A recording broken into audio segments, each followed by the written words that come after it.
कहते हैं कि राम के लिए भूमि नहीं होनी चाहिए, कृष्ण के लिए भूमि नहीं होनी चाहिए, भूमि तो केवल वक्फ बोर्ड के लिए होनी चाहिए।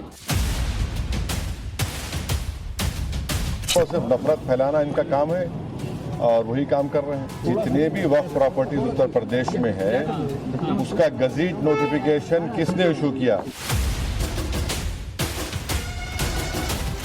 ये वक्फ की जमीन को केवल कब्जा करना चाहते हैं, ये विवाद खत्म नहीं करना चाहते हैं, कोई झगड़ा नहीं खत्म करना चाहते हैं। ये तो प्रयागराज में तो सैकड़ों एकड़ भूमि पे तमाम भूमाफियाओं ने कब्जा किया हुआ और देर सवेर तो खाली होना ही है। योगी आदित्यनाथ का मैसेज लाउड एंड क्लियर है। उत्तर प्रदेश में वक्फ बोर्ड के नाम पर जमीन कब्जा करने वालों से एक एक इंच लैंड वापस लेंगे और अब सीएम योगी के बाण की तरह एक्शन भी शुरू हो चुका है।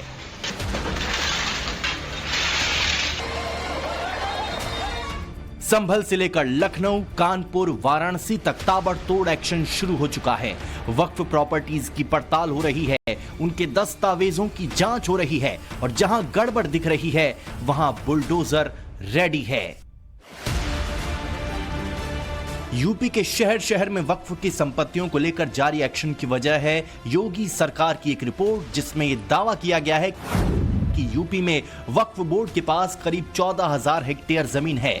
इसमें 11,700 हेक्टेयर जमीन सरकारी है, यानी करीब 78% सरकारी जमीन पर वक्फ का अवैध कब्जा है। यूपी सरकार के मुताबिक 58,000 वक्फ संपत्तियां श्रेणी 5 और 6 की है। श्रेणी 5 और 6 में सरकारी और ग्राम सभा की जमीन होती है। इतना ही नहीं, सरकार ने दावा किया है कि आवास विकास, एलडीए, एएसआई की जमीन पर भी वक्फ ने कब्जा जमाया है। रिपोर्ट में यहां तक कहा है कि लखनऊ का छोटा इमाम बाड़ा, बड़ा इमाम बाड़ा और बेगम हजरत महल पार्क जैसी जमीनें यूपी सरकार की हैं। वक्फ बोर्ड उत्तर प्रदेश में कहता है कि 14,000 हेक्टेयर जमीन उसकी है, लेकिन राज्य सरकार ने कहा है कि 11,000 हेक्टेयर से ज्यादा जमीन तो उसकी है। राज्य सरकार का यह दावा जेपीसी की बैठक में था।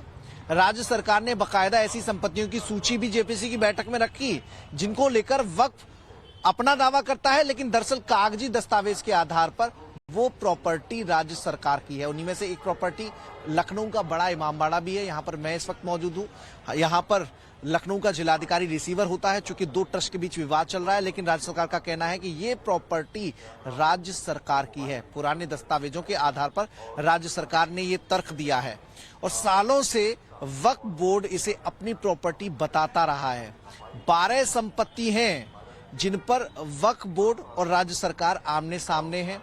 कुछ एक मामला कोर्ट में चल रहा है, तो कई जगह अभी कब्जा वक्फ बोर्ड के पास है।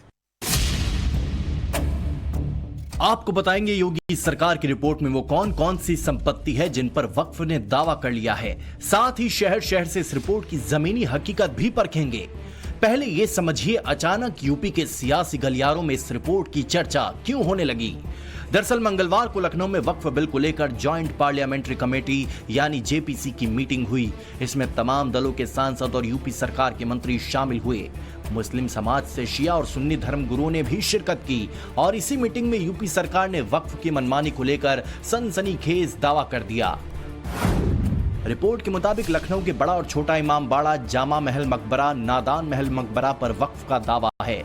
वहीं फतेहपुर सीकरी की सलीम चिश्ती का मकबरा, वाराणसी की धरहरा मस्जिद, जौनपुर की शाही अटाला मस्जिद, अयोध्या में बहु बेगम मकबरा, बहराइच के दरगाह सैयद सालार मसूद गाजी समेत कई ऐतिहासिक संपत्तियों पर वक्फ का दावा है। यूपी सरकार के इस दावे पर जेपीसी के मेंबर और एआईएमआईएम के मुखिया असदुद्दीन ओवैसी आग बबूला हो गए। सीधे सीधे यूपी सरकार की नीयत पर सवाल उठा दिया। लेकिन हैरानी तब नहीं हुई जब समाजवादी पार्टी का भी रुख इस मामले में ओवैसी की पार्टी से अलग नहीं था।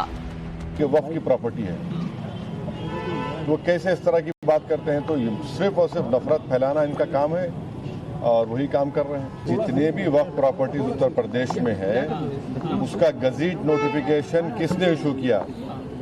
आपने तो इशू नहीं किया, हमने तो इशू नहीं किया, सरकार ने इशू किया।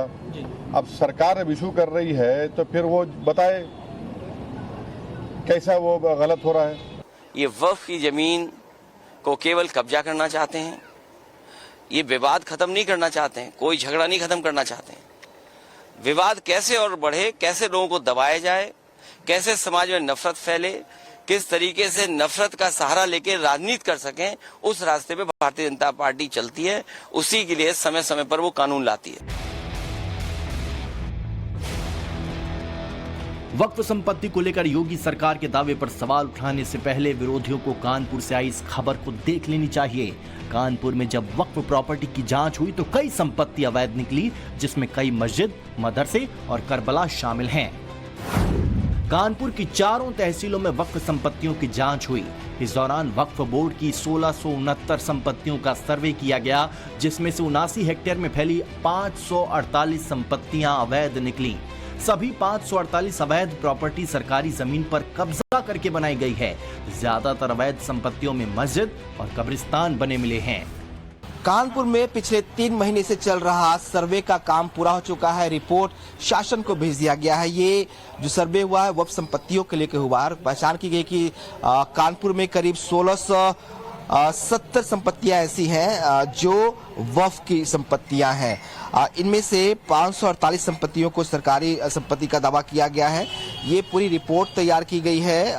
कानपुर के अलग अलग जो तहसील हैं उनमें अलग अलग संपत्तियां हैं, जिसको लेकर ये सर्वे किया गया था। और अब जो है इन जमीनों को लेकर एक रिपोर्ट तैयार की गई है जो शासन को भेजा गया है। कहा जा रहा है कि इसके बाद पार्लियामेंट्री बोर्ड जो है इन जमीनों को जो है वो उनकी पहचान करके उन सर्वे के आधार पर कार्रवाई करेगी। आपको बताएं कि जो अलग अलग क्षेत्र है, ये जो नवाबगंज का क्षेत्र है, यहाँ पर ये मस्जिद है, इसकी भी पहचान की गई है। नोटिस सब किए गए हैं सबको। और चूंकि प्रशासन के पास जो राजस्व डिपार्टमेंट है पूरी रिपोर्ट उनके पास नहीं है, पूरी जानकारी इन संपत्तियों का ब्यौरा नहीं है, लेकिन जो रिपोर्ट तैयार की गई है उसके आधार पर जरूर ये बताया गया है कि करीब 1670 प्रॉपर्टीज ऐसी हैं जो वह बोर्ड की है। इनमें से करीब 548 प्रॉपर्टीज ऐसी हैं जिनमें सरकारी जमीनों पर है।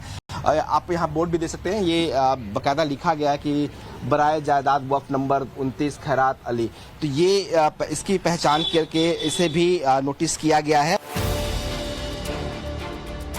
कानपुर की तरह संभल में भी कई ऐसी संपत्ति है जो सरकार के दस्तावेज में सरकारी जमीन के तौर पर रजिस्टर्ड हैं, लेकिन उस पर वक्फ दावा करता है। ऐसी ही एक प्रॉपर्टी चतुर्मुख कूप के पास है, जहां दावे के मुताबिक सरकारी बंजर जमीन पर कब्रिस्तान कायम है। ये संभल के सरायतरीन का इलाका है और ये चतुर्मुख कूप है। अगर आप बगल में देखेंगे, चतुर्मुख कूप है और काफी प्राचीन कूप है और इसकी मरम्मत का काम यहाँ पर चल रहा है। और इसी चतुर्मुख कूप के ठीक बगल में अगर आप देखेंगे तो ये आपको कब्रिस्तान नजर आएगा। ये कब्रिस्तान जो है ये दरअसल सरकारी जमीन है और ये पता चला है कि ये सरकारी जमीन में जो है ये निर्मित जो एक परती जमीन होती है, बंजर जमीन होती है, उसके हिसाब से इसको रजिस्टर्ड किया गया है। और ये जो गाटा संख्या 92 है, ये मिलजुमला जो है वो उसमें इसको रजिस्टर्ड किया गया है। और ये 0.065 हेक्टेयर जो जमीन है उसको यहाँ पर सरकार की वक्फ करार दिया गया है। और अगर आप देखेंगे तो ये देखिए कब्रिस्तान की जमीन है और इसके बगल में अगर मैं दिखाऊं आपको तो ये चतुर्मुख कूप है जो कि काफी प्राचीन कूप है और 19 कूपों में बताया जाता है कि ये एक कूप है। और चतुर्मुख कूप का जिक्र जो है वो स्कंद पुराण में भी आता है। लेकिन इसी जमीन के बगल में, इसी कूप के बगल में आपको एक कब्रिस्तान देखने को मिलेगा और ये कब्रिस्तान जो है ये वक्फ दावा करता है कि उसकी प्रॉपर्टी है, लेकिन सरकारी दस्तावेजों में ये बंजर जमीन है, परती जमीन है। और सरकार कहती है कि ये सरकार की जमीन है जिसके ऊपर गलत तरीके से जो वक्फ है वो दावा कर रहा है। नवभारत के ग्राउंड रिपोर्ट में जाहिर हो गया है कि लखनऊ से संभल तक सरकारी जमीन पर अवैध अतिक्रमण हो रखा है, लेकिन इन जमीनों को कब्जा मुक्त कराने में सरकार की मदद करने की जगह विरोधी उल्टे सरकार की नीयत पर ही सवाल खड़े कर रहे हैं।